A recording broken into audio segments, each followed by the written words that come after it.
train de se mettre en place. Ce 31 mars 2016, le Gitana Team s'apprête à marquer l'histoire de la course au large d'une pierre blanche, ou plutôt d'un sillage blanc. C'est bien là. Allez, vite.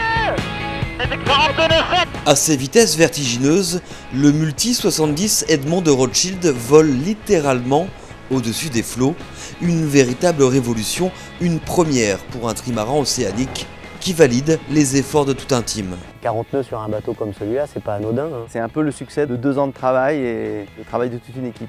Ça quantifie tous les calculs qui ont été faits en amont par le bureau de dessin et l'architecte Guillaume, donc c'est une grosse étape pour la suite. Retour sur la genèse du projet. Fin 2013, au lendemain de la victoire lors de la Transat Jacques Vabre, une envie folle prend l'écurie armée par le baron Benjamin de Rothschild. Au lendemain de la Transat Jacques Vabre, quand on voit les bateaux de la Coupe de l'Amérique à voler, effectivement on se dit l'avenir il est là. Et il faut absolument qu'on fasse voler nos bateaux de course au large. Et on est parti sur cette optique-là. Et les étapes vont s'enchaîner aussi vite que les milles. L'apprentissage du pilotage en mode à foil et en GC32 d'un côté.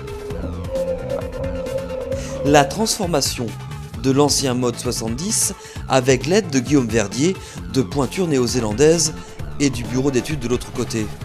En 2014, la route du Rhum confirme le choix des safrans hantés. De bête océanique, le Multi 70 Edmond de Rothschild devient un véritable laboratoire d'essai.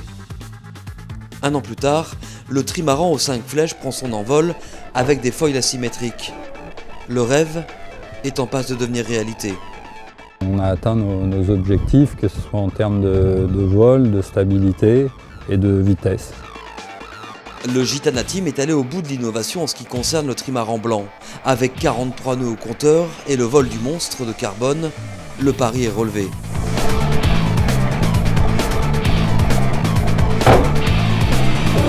On a vraiment effectivement l'impression de faire quelque chose de nouveau, partir d'une plateforme comme Gitana 15 et puis la transformer en bateau volant. C'est passionnant et on voit qu'on est encore au début du chemin. Le principe était de dire qu'il fallait qu'on reste avant-gardiste dans l'innovation et de la technologie, et qu'en tout cas le passage et le tournant était là et il ne fallait pas qu'on le rate. Reste à adapter les développements au maxi multicoque de 33 mètres, mais en attendant l'été 2017, date prévue de sa mise à l'eau, toute l'équipe s'est déjà tournée vers d'autres défis. On a fait les essais qu'on avait à faire sur le Gitana 15, maintenant la page se tourne. Il y a un gros morceau qui est le Vendée Globe, donc on ne peut pas non plus être toujours entre deux projets parce qu'on ne peut pas se concentrer à 100%. Le niveau est tellement élevé sur le Vendée Globe qu'il va falloir y être à fond, à 200%.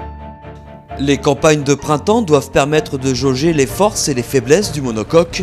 Parti de Plymouth le 2 mai dernier et placé dans le wagon de tête, le skipper du Mono 60 Edmond de Rothschild a dû renoncer à The Transat pour cause d'avarie. Comme il a su le prouver lors de sa victoire l'hiver dernier après un abandon, les Gitana 16 devraient rebondir sur la Transat New York-Les Sables. C'est l'une des forces des hommes de l'ombre du Gitana Team.